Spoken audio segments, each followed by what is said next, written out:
Assalamualaikum warahmatullahi wabarakatuh. Alhamdulillahi rabbil alamin. Wassalatu wassalamu ala ashrafil anbiya'i wal mursalin wa ala alihi wa sahbihi ajma'in. Kita hikam kalam yang kedua. Iradatuka tajrida ma'a iqamatillahi iyyaka fil asbabi minasyahwatil khafiyyah wa iradatukal asbaba ma'a iqamatillahi iyyaka fit tajridi inhitatun anil himmatil aliyah. Keinginanmu untuk tajrid,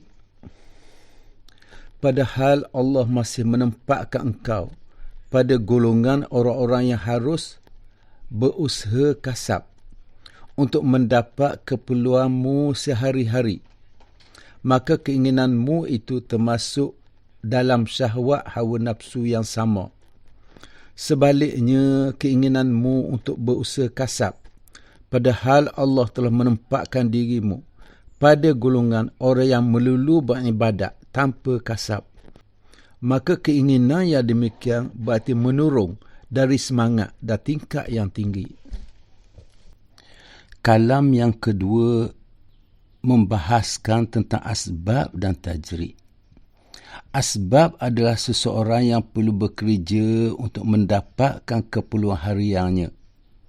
Umpama sang pekerja kontrak, ada kerja, ada gaji. Jika nak gaji, kena buat kerja. Seorang yang seumpama ini dikira berada dalam kategori asbab. Manakala tajrid adalah seseorang yang tidak perlu berusaha untuk mendapat keperluan hariannya. Seorang bayi yang hidup tanpa usaha, tapi dikurniakan rezeki melalui tangan-tangan si ibu.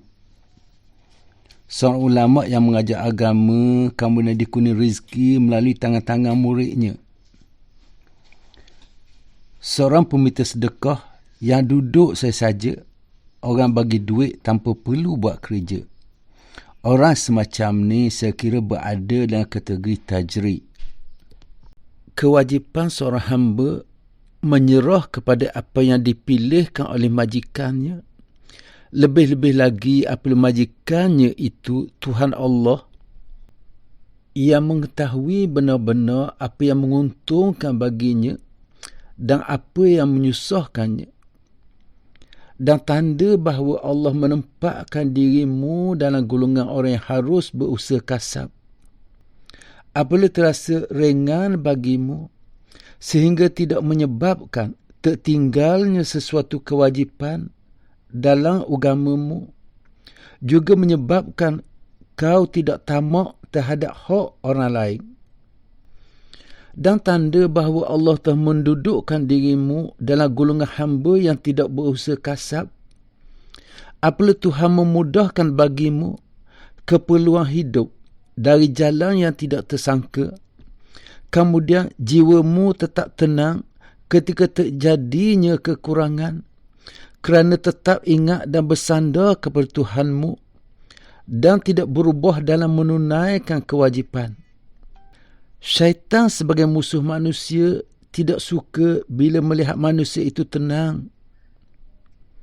Maka ia datang membisikkan kepada manusia supaya tidak puas terhadap apa yang telah diberikan Allah kepadanya dan selalu membayangkan kepadanya kesenangan, kemewahan, ketenangan orang lain untuk membangkitkan sifat tamak, iri hati terhadap apa yang bukan bahagiannya, sehingga apabila ia telah melepaskan apa yang ia telah tenang, tenteram itu untuk menurutkan sifat tamak rakusnya, gagal amal perbuatannya dan kecewa.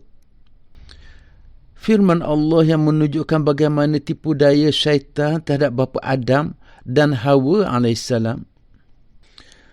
Qala ma nahakuma rabbukuma an hadhihi asy-syajarah illa an takuna malakaini aw takuna minal khalidin.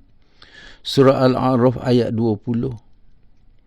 Berkata syaitan, Tuhan tidak melarang kamu mendekati pohon ini, melainkan supaya kamu tidak dapat mencapai kedudukan malaikat atau tidak dapat kekal dalam syurga. Dan firman Allah Ta'ala lagi, فَوَسْوَسَ إِلَيْهِ الشَّيْطَانُ قَالَ يَا آدَمُ هَلْ أَدُلُّكَ عَلَى شَجَرَةِ الْخُلْدِ وَمُلْكٍ لَا يَبْلَى. Surah Taha ayat 120. Maka membisikkan syaitan, ia berkata, Hai Adam, sukakah aku tunjukkan kepadamu pohon khuldi dan kekayaan yang tak akan habis? Seorang pernah berkata, beberapa kali saya telah meninggalkan usaha kasab, tetapi terpaksa kembali berkasab, sehingga akhirnya akulah yang ditinggalkan oleh kasab itu. Maka tidaklah aku kembali kepadanya. Seorang murid merasa bahawa untuk sampai kepada Allah dan masuk dalam barisan para wali dengan sibuk pada ilmu zahir dan bergaul dengan sesama manusia agak jauh dan tak mungkin. Lalu ia pergi menghadap kepada gurunya. Tiba-tiba sebelum ia sempat bertanya, gurunya bercerita, ada seorang terkemuka dalam ilmu zahir. Ketika ia dapat merasakan sedikit dari perjalanan ini, ia datang kepadaku dan berkata, aku akan meninggalkan kebiasaanku untuk mengikuti perjalananmu. Jawab sang guru, bukan itu yang harus kamu lakukan, tetapi tetaplah dalam kedudukanmu. Sedang apa yang akan diberikan Allah kepadamu pasti sampai kepadamu. Apabila Allah telah menentukan kita berada dalam salah satu kategori, tajri atau asbab, kita perlu redha dan bersyukur kepada Allah. Kita serah diri kepada kehendak dan keputusan Allah ke atas diri kita. Tetapi kadang-kala iblis datang membisikkan kepada kita sifat tamak dan tak puas hati dengan kehendak dan keputusan Allah, dan cadang untuk kita berpindah dari satu kategori ke kategori lain. Kita merasa kategori lain lebih baik bagi kita. Pengarang menasihatkan kita supaya jangan pindah. Jika kita pindah, maka kita yang bertanggungjawab dengan perpindahan tersebut. Perpindahan yang mungkin akan beri bahaya dan mudarat kepada kita. Kita tidak bertanggungjawab jika Allah sendiri yang pindahkan kita dari kategori asbab ke tajri. Sekianlah, wabillahi taufiq wal hidayah. Wassalamualaikum warahmatullahi wabarakatuh.